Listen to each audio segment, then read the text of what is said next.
11. Vegetarian and vegan children do not appear to experience impairment. The sources of this statement do not mention any vegan children. There is absolutely nothing corroborating this statement.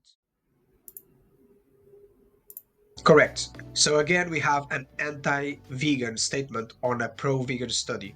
Ridiculous. Why are we... In 2016, the Academy of Nutrition and Dietetics launched a terrible paper advising veganism was helpful for all stages of life. Not only we exposed the writers of being one of the most biased people ever, but also that the paper itself was full of contradictions, and it was not even supported by clear evidence. This led to the Academy letting this old paper expire, and a new paper was published in January 2025, one that no longer states that veganism is suitable for all stages of life. According to this paper, it is no longer accepted for children and for non-pregnant, non-lactating adults to be vegan. But does this paper use evidence-based arguments for the recommendation of veganism to adults? Notice the phrase that I use in the new paper. It is the position of the Academy of Nutrition and Dietetics that in adults, appropriately planned vegetarian and vegan dietary patterns can be nutritionally adequate and can offer long-term health benefits. The new position from the Academy is only for adults and not in all situations, as the word can implies. This is a big change from the previous statement that says that vegan diets are healthful. A big difference to say the least. It is no longer considered healthful. It can be nutritionally adequate. It can offer health benefits. But they no longer say that it is healthful. But the question remains, did this new paper show that veganism is healthy or recommended for adults? You and I will go through every statement and every source, looking at veganism with a critical eye. We are not interested in vegetarianism or plant-based diets. Those are completely different things.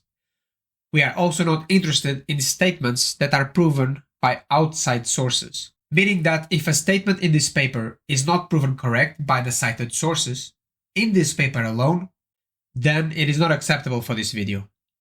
But can this lonely pirate chef really go against thousands of professionals, thousands of doctors, dietitians and nutritionists? Here they come.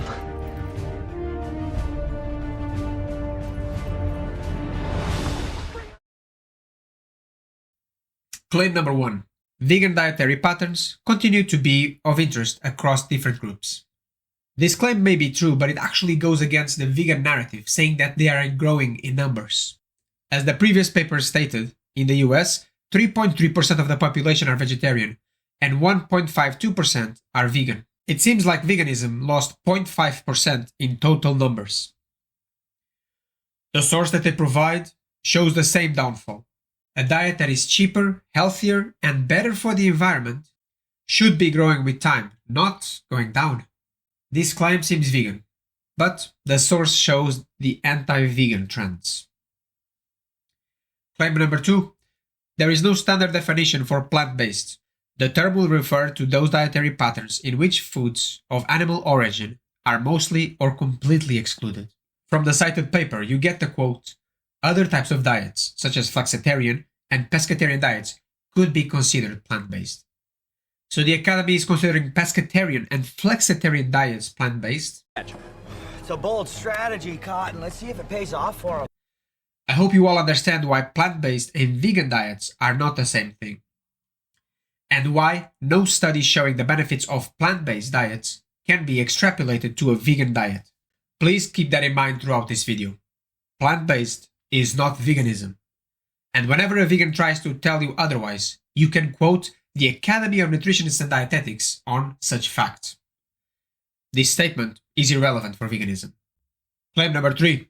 Plant-based dietary patterns have been endorsed by public health services organizations. Well, according to what you cited before, plant-based includes meats, fish, dairy, and eggs, to some degree. So this does not tell me anything about veganism. On the contrary, it tells me not to follow a vegan diet, since plant-based is not vegan. This is irrelevant for veganism. Quote number 4. Vegetarian and vegan dietary patterns have been associated with both health benefits and concerns. This source links to 3 other sources. The first one, basically, it's linking to itself, which is quite fun. The second source does not differentiate between healthy eating patterns versus vegetarian eating patterns. And the results they show is a clear evidence that vegan diets are worse for you than vegetarian diets. If you look at this graph, you will see that vegan diets helped with markers, but not with the final results, meaning that this source proves that animal foods are actually good for you.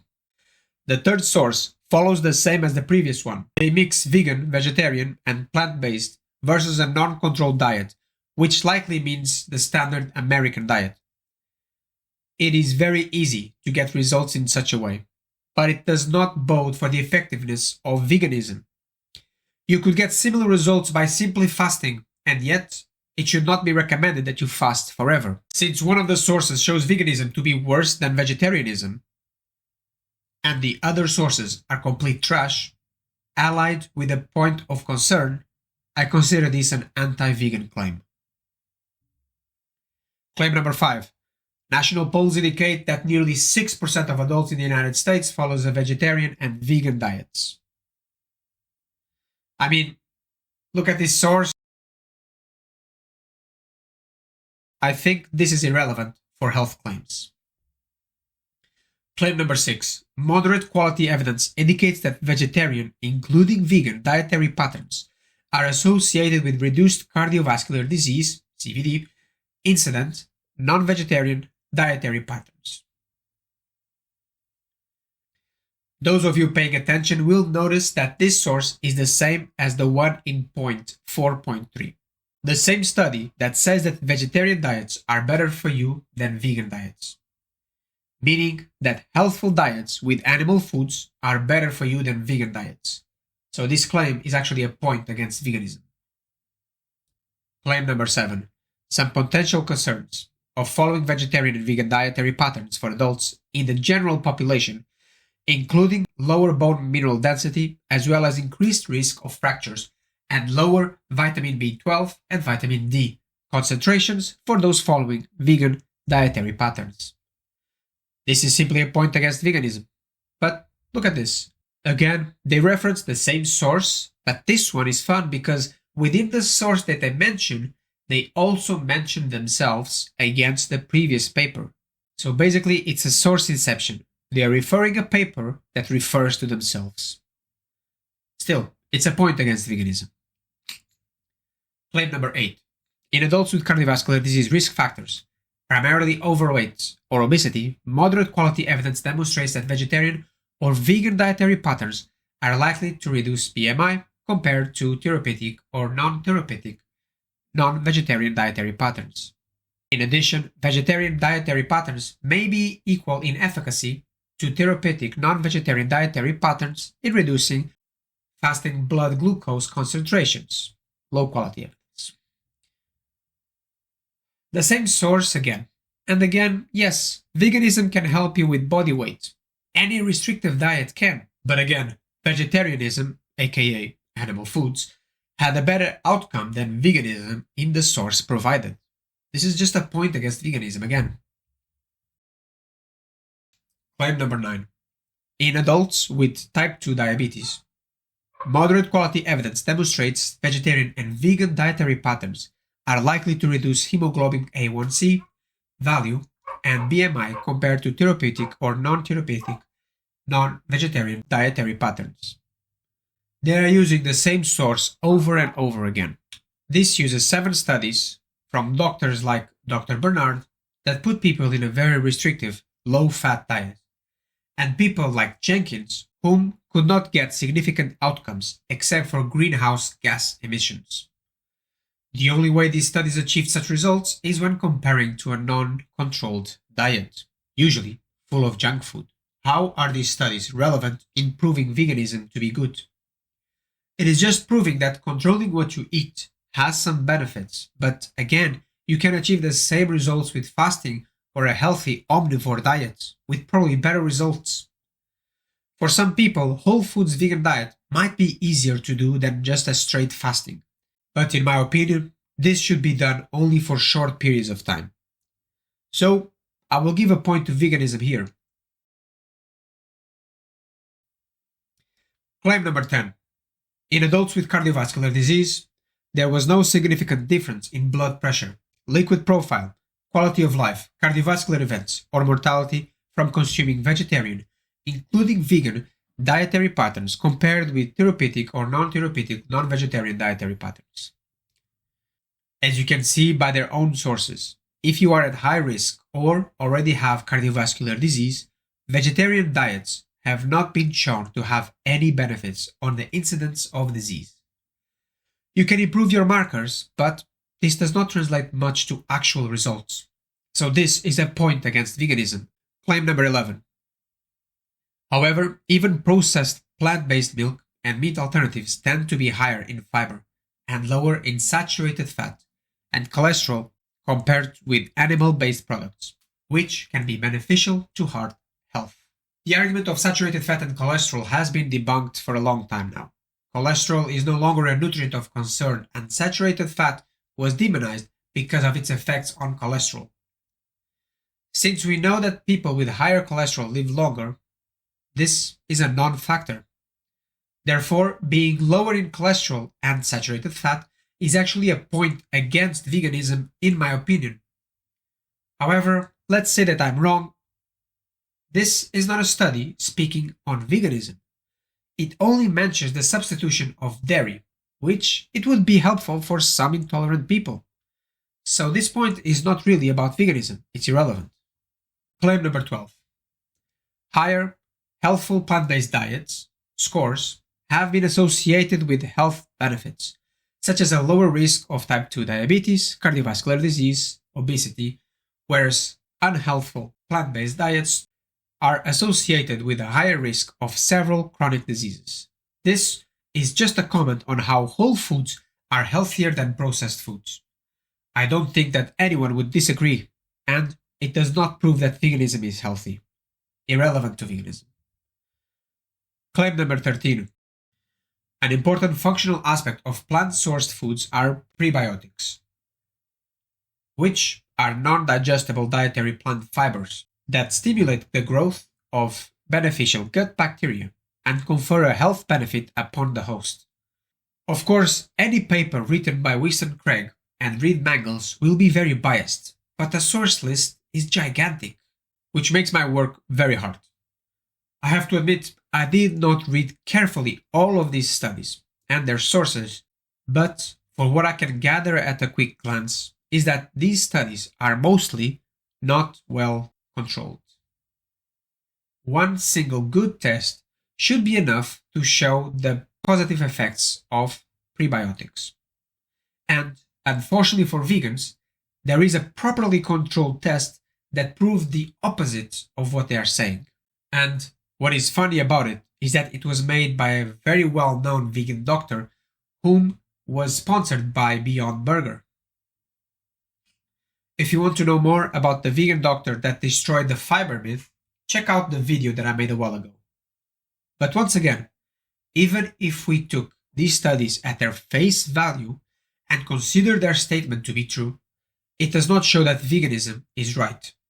Only that including more whole foods can be healthy. There is a big difference between including more whole foods and being vegan. This point is irrelevant for veganism. Claim number 14. Figure number 3 describes principles of a healthy vegetarian-vegan dietary pattern that can be shared with clients or patients when providing nutritional education or counseling. This is not a source, but I found it funny because of the vagueness of it. This table is supposed to tell people how to do a vegetarian or vegan diet right, but the advice is so general that you could apply these advices to any diet in the world. Nothing specific is said in what type of supplements to take, to avoid in what quantities and when, what values you should pay attention to. I mean, even gym bros will give you advice on how much protein you should eat. But seemingly, thousands of experts cannot tell you. It's just so vague, it's irrelevant. Claim number 15. Regular intake of essential fatty acids, particularly omega-3 polyunsaturated fatty acids, PUFAs, is important to regulate inflammation, blood pressure, metabolism, and cell growth, among other key functions for optimal health. So, omega-3 PUFAs are recommended, but tell me, where do vegans get DHA and EPA? So, if omega-3 PUFAs are recommended, a diet that is absent of them, aka veganism, should not be recommended. I love it when they put an anti-vegan statement in a pro-vegan paper. Always makes me smile. This claim is anti-vegan. Claim number 16. Plant proteins have been found to support beneficial gut bacteria and contribute to a diverse and healthy microbiome. So the study they presented is a food frequency questionnaire and was not on plant proteins versus animal proteins, but on healthy plant-based diets versus unhealthy plant-based diets. Just a reminder that plant-based diets is not the same as vegan diets. The people on this study were also eating animal products, so the statement that they made could also be said for animal proteins, since as long as you eat unprocessed food, you get a better health outcome than if you eat processed foods. This claim is irrelevant for veganism. Claim number 17. Although plant-based proteins contain all essential amino acids required by the body, they generally exhibit a lower digestibility and may be low in specific essential amino acids, such as lysine and methionine. Correct, this is an anti-vegan statement. Claim number 18. However, this is not of concern for most individuals because there is considerable variation in amino acid composition among protein-rich plant foods, allowing for adequate consumption of all essential amino acids over the course of a day in a varied diet that meets energy requirements. The first source includes pescatarians on the plant-based group, as well as flexitarians or meat eaters. It does not make any comparison of amino acid intake, and it does not corroborate the statement that the paper is making. On the contrary, in the first source you will find the phrase, another study found 27.3% of vegan participants consumed amounts below the acceptable ranges of protein intakes as per the French nutritional recommendations for adults. And the second quote is, some vegans still do not meet protein intake recommendations and may not be meeting all essential amino acid requirements. The second source is also a terrible source to cite, since amino acids were not measured. However, we can deduce from the graph how much protein, more or less, these people were eating. And according to my calculations, vegans were eating around 60 grams of protein per day. I highly doubt that this number is correct. However, let's assume that these numbers are correct. It is still not good enough of a value. Not only an average of 60 grams means that a lot of people will be below the value, but also the lack of correct values of essential amino acids and the extra fiber would cause this protein to be way less available. Remember, the Academy is stating that the difference in essential amino acids is not of concern, but the sources they provide do not corroborate this statement. So this source is irrelevant for veganism, it might be even a detriment. Claim number 19. Soy is considered high-quality protein that is well digested and has essential amino acid patterns that resembles animal source proteins because it closely matches human requirements. This one is weird. The source that they use states a study on how games can help people live healthier lifestyles. It has nothing to do with nutrition, veganism, or soy in specific. I'm not joking, they just linked a random study about games that can help kids develop good habits, but they simply do not back their statement with a source. I just have to say that this is not relevant for veganism. The source does not match the claim. Claim number 20. Soy protein has been shown to improve muscle adaptations and exercise performance. You will see a lot of vegans quoting studies like this that show that soy supplements help build muscle, as well as animal products. Which seems to be true, but that does not mean that you can change all your whole animal foods, proteins, for whole soy, and you would get the same results. These studies are made using synthetic powders on people who are omnivores. Hence, at most, what this study can say is that if you use soy protein instead of whey protein alongside an omnivore eating plan, you should be okay. It says nothing about veganism. But let's look at the actual sources that they cite. From the source cited, 9 studies are used regarding muscle adaptation. Quote, a total of 9 studies were categorized under muscle adaptations. Source 17 was not done on vegans and shows no difference between whey and soy in blood markers, apart from an increased leucine presence in the whey group. Source 39 was not done on vegans, and the group was given 3 protein bars a day, but no food control was done. Figure 2 shows advantage for whey protein in lean body mass. Source number 40 was not done on vegans and shows advantage for milk protein. Source number 41 was not done on vegans and quotes, enrollment participants were randomized receiving 19 grams of whey protein isolate or 26 grams of soy protein isolate daily, meaning that to get the same results as whey protein, soy protein had to be matched by the leucine content and consume way more than whey. And still, according to table number 2, whey protein gained more muscle mass and lost more body fat percentage. Source number 42 was not done on vegans and it does not show soy protein alone versus whey, but a soy milk blend. Does not really support the claim done by the Academy. Source number 43 was not done on vegans and gives advantage to milk consumption. Quote, consumption of milk proteins after resistant exercise likely supports a more rapid lean mass accrual. Source 44 was not done on vegans and does not look into soy alone. Like source 42, it uses a soy and dairy blend. Source 45 was not done on vegans and does not look at soy alone. Like source 42 and source 44, it uses a soy and dairy blend. Source 46 is just the same as source 45. So the initial claim that the Academy uses is hard to put into a box. Soy protein supplements can help build muscle if you follow a proper omnivore diet, but the claim is that improves muscle adaptations. In relation to what? No protein? Animal protein? It is such a nebulous quote that it is impossible for me to give it a thumbs up or a thumbs down. Soy protein can be shown to help with muscle building when compared to no supplementation, but all sources provided on this paper in relation to animal versus plant protein, none of them support the vegan claim that soy is good, the same, or better. On the contrary, the sources provided show an advantage for milk and whey consumption. I cannot give a point to veganism based on the paper provided sources. This claim seems to be irrelevant for veganism due to its lack of vegan studies. Claim number 21.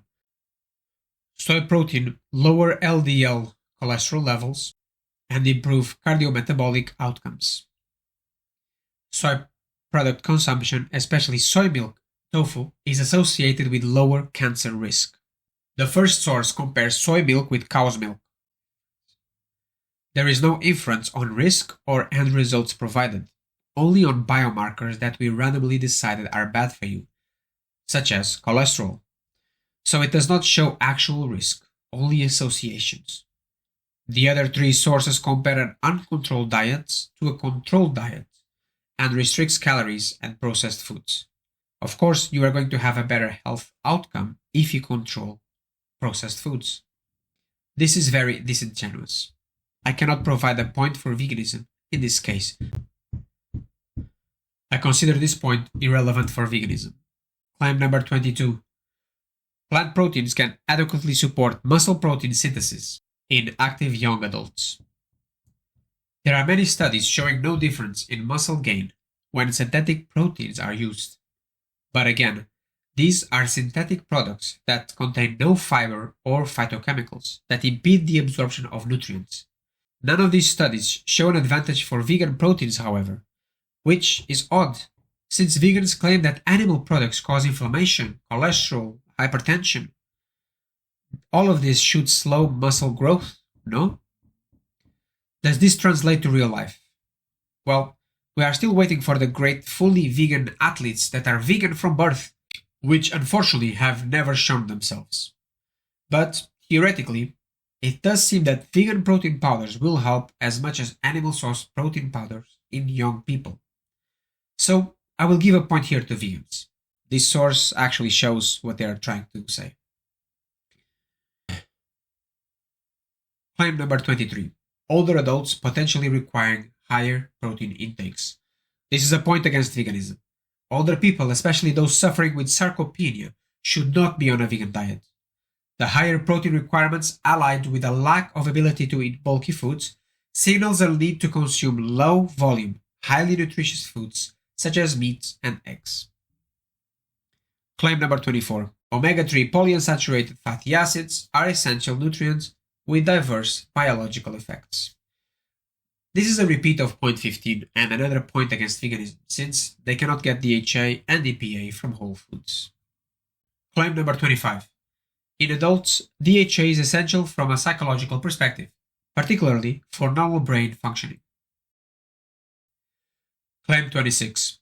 However, only alpha-linoleic acid is essential as dietary requirements throughout food or supplements because ALA can be converted to EPA and further into DHA, although conversion might be limited.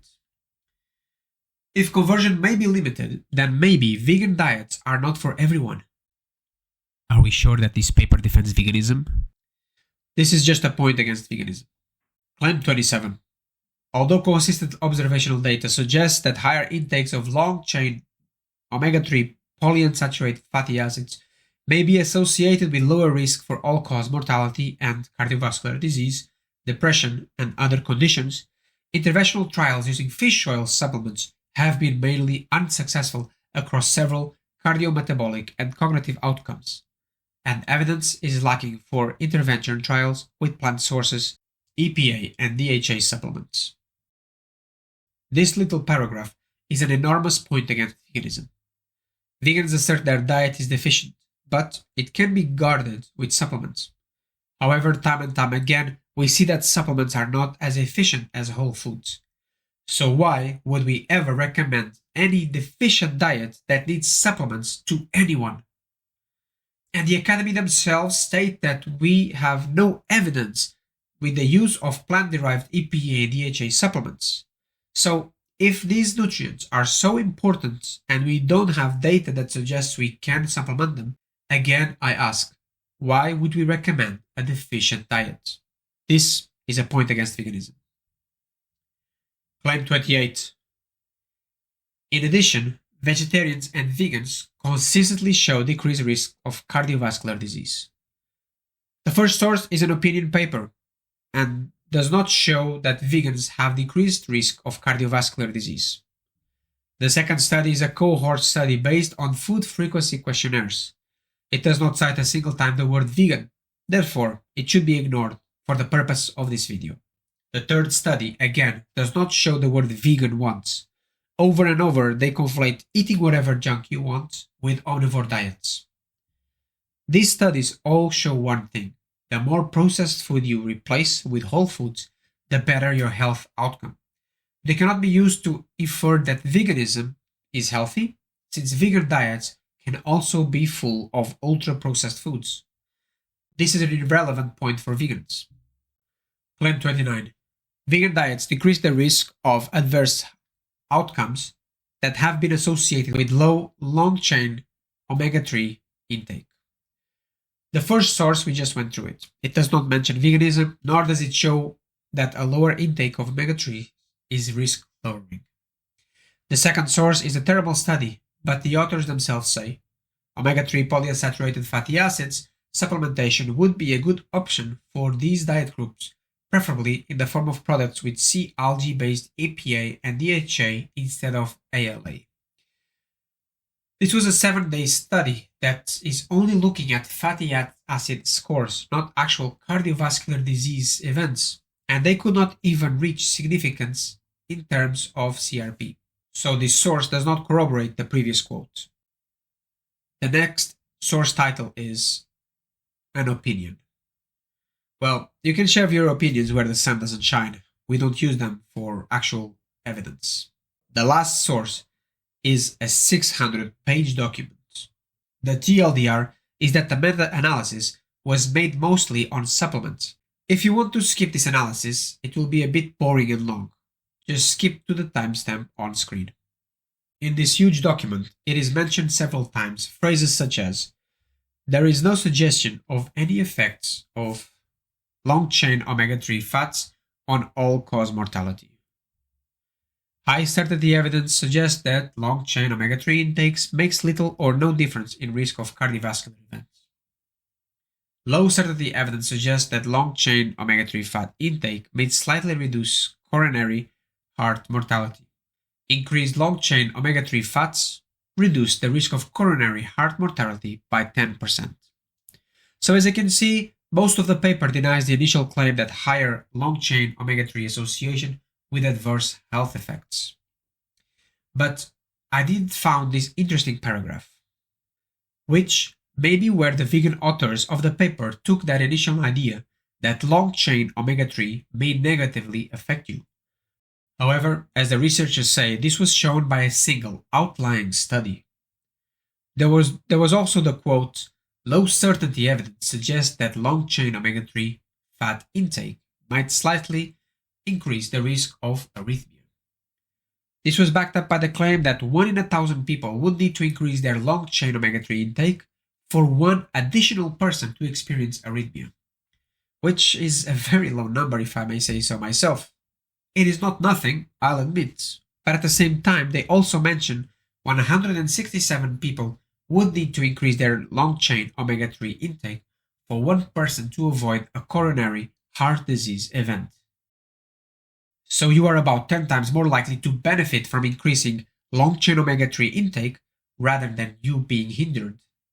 Further down, the study also mentioned, meta-analysis suggests that increased long-chain omega-3 fats resulted in a reduction in total myocardial infarction.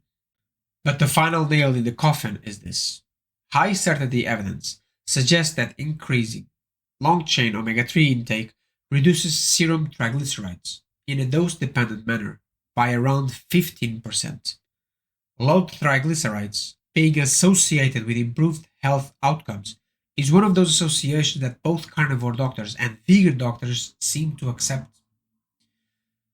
If that's true, then DHA and EPA helping with that in such a high certainty, 15%, should be reason enough to increase its consumption. None of the sources corroborate appropriately the association between health, long-chain omega-3 consumption, and veganism, and therefore should be disregarded as non-valid. This is irrelevant for veganism, and the source actually encourages omega-3, which should be a point against veganism. Claim number 30. DHA and EPA supplements, i.e. fish or algae oils, show increased risks of cardiovascular disease outcomes and depression in some individuals have been reported. The evidence is very weak, but since a vegan doctor may recommend DHA and EPA supplements, this could be a point against veganism, but we'll leave it as irrelevant. Claim number 31. New methodology involving isotope studies suggests that the rate of ALA conversion may be sufficient to maintain adequate DHA levels through plant sources ALA consumption alone. Source 90 does not mention vegans. Source 111 was mainly a study in mice and some human studies with supplementation. Source 112 mentions, quote, human conversion rates of dietary ALA are considered to be very low, and consuming as much as 15 grams a day of ALA can have no effects on plasma DHA concentration, which is a point against the main study quote. The study itself is not on vegans, and the only conclusion from this source was there is substantial synthesis of DHA from EPA in humans. It does not mention ALA to EPA. Source 113 is again an opinion study, and we know where they can shove these kind of opinions. Source 114 states that we don't know if the conversion rates are sufficient because we don't know what is the sufficient level of DHA that we need, let alone the optimal. There is a statement regarding the initial claim. Despite limitations in comparing the rates of DHA synthesis and brain DHA uptake rates in humans to date, there is considerable evidence from animals showing that brain DHA levels are similar when fed ALA as the only omega-3 polyunsaturated fatty acid as opposed to DHA or ALA plus DHA, although there are some exceptions. So now we have to look into the source of the source of the source of the Academy, and it states that it does not help with DHA levels. Quote, this treatment is sufficient to significantly increase ALA levels in serum triglycerides. While EPA levels are slightly increased, no changes in DHA content were observed, which destroys completely their claim. They cite numerous studies that reach the same conclusion before the author states. Despite the fact that all these studies agree on the fact that humans can convert ALA into long-chain fatty acids, there is some concerns regarding the efficiency of ALA conversion. End quote.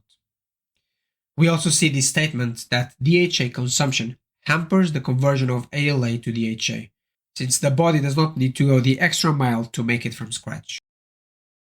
Which implies that when there is a need to make this conversion, the body is using resources that may be useful somewhere else.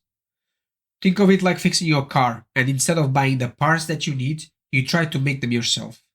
Not only you will spend way more time and energy doing it, but you will also need more raw materials that you could be using in other necessary areas to fix your car.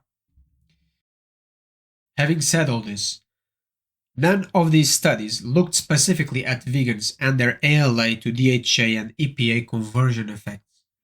This is very important since the conversion from ALA to DHA is a complicated one that uses valuable resources that vegans with low amounts of nutrients such as iron, zinc, or B6 may have extra trouble doing it.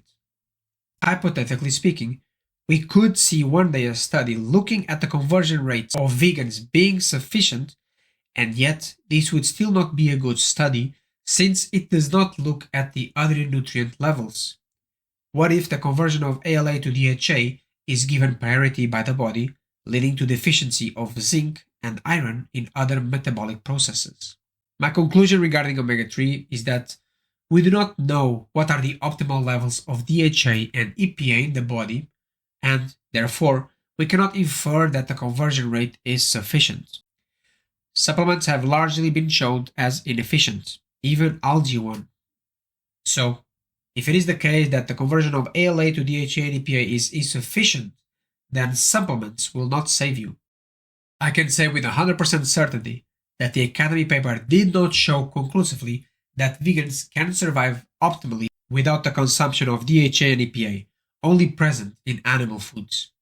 If nothing else, vegan diets should not be recommended alone based on the lack of DHA and EPA in whole foods. 32. Individual assessment of dietary intake, clinical status, and biochemical indicators is necessary before making specific supplement recommendations. This phrase is so simple and so important that you might miss it if you're not paying attention.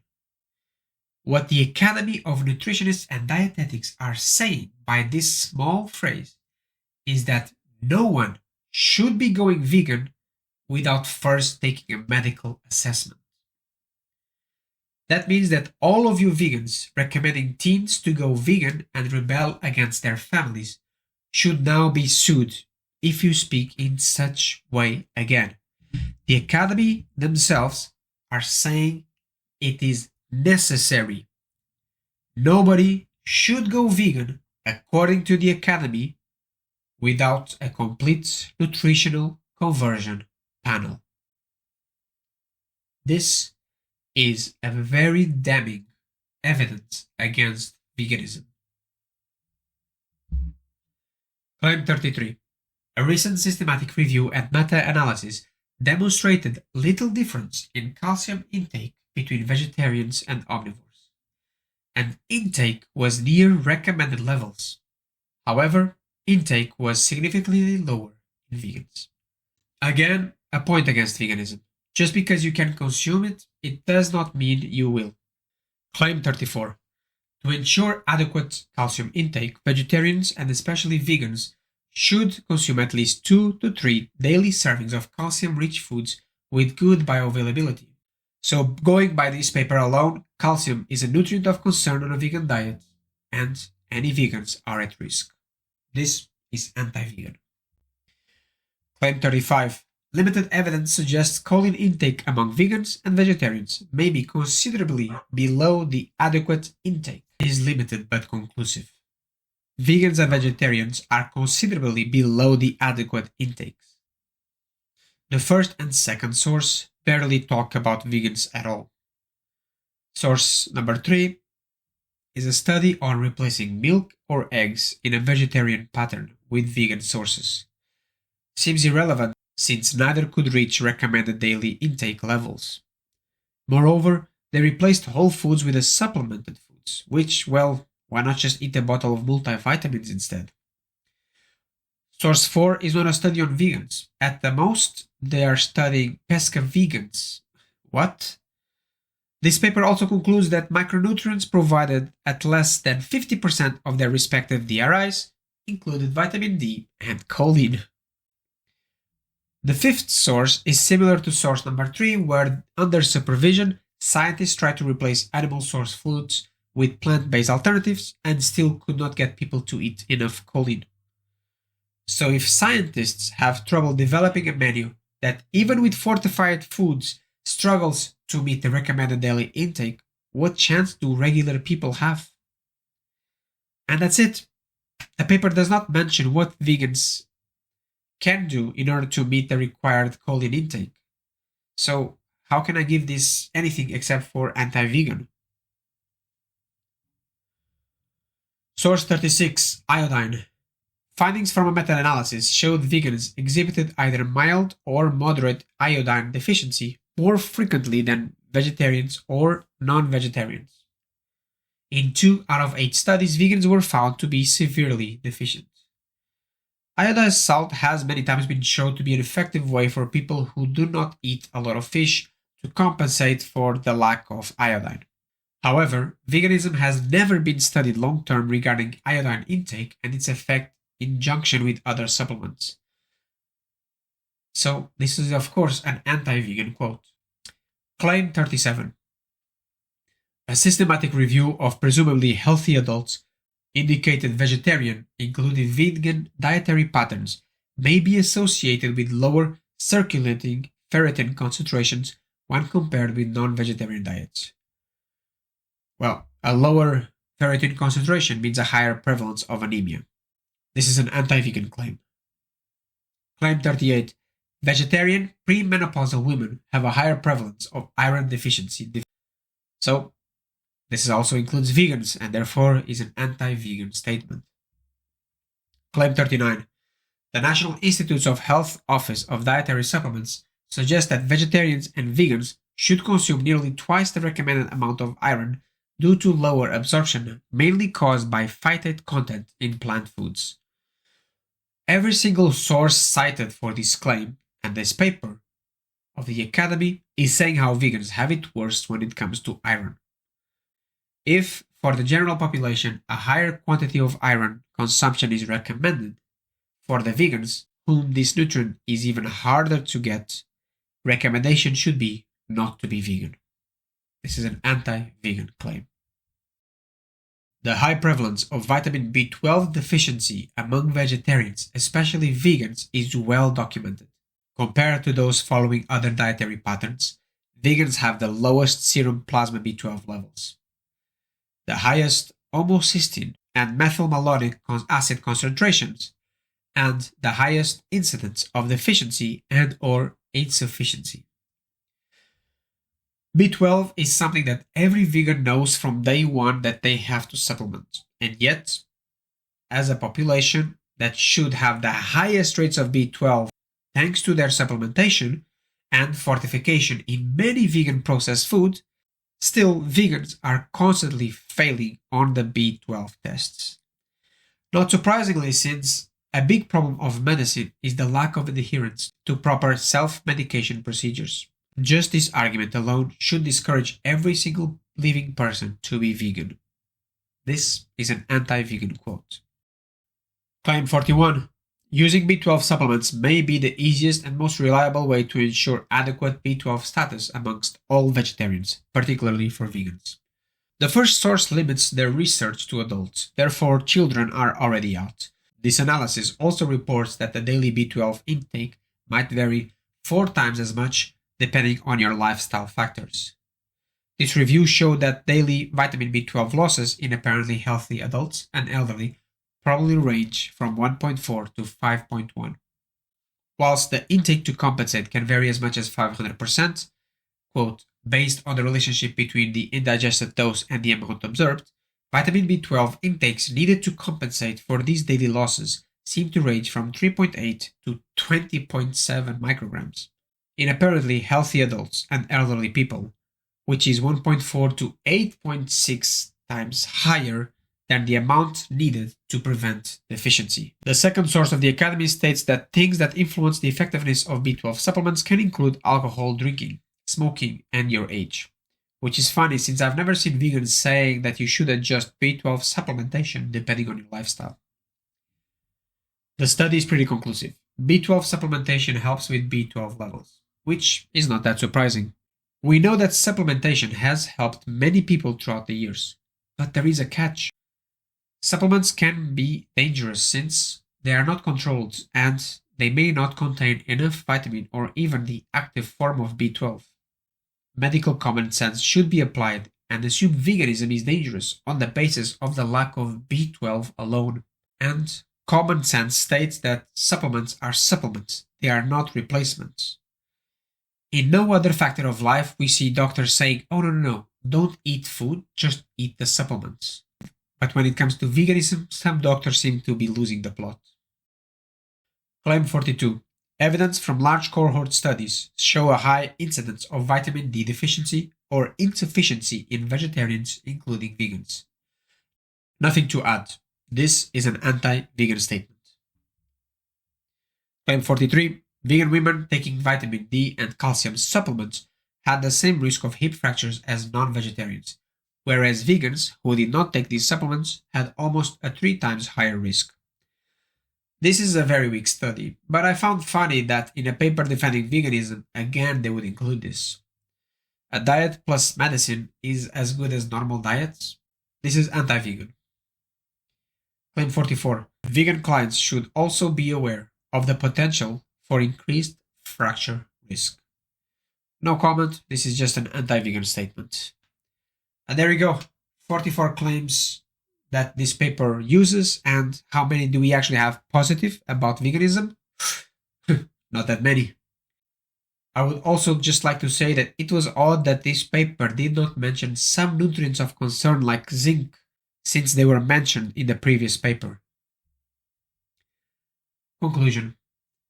The Academy of Nutrition and Dietetics paper fails once again to show that veganism is healthy and it should be recommended. This failure is only exacerbated by the testimonies of thousands of people who suffered on this cult, and it alone should be enough to discourage anyone to try it. Actually, reading this paper and looking at its sources will leave you with the impression that veganism is not healthy at all. The risks of such a diet include reduced intake of DHA, EPA, iodine, choline, iron, B12, and zinc. Increased risk of anemia, sarcopenia, Alzheimer's, bone loss, and fractures. This is a good paper to show that veganism should not be followed.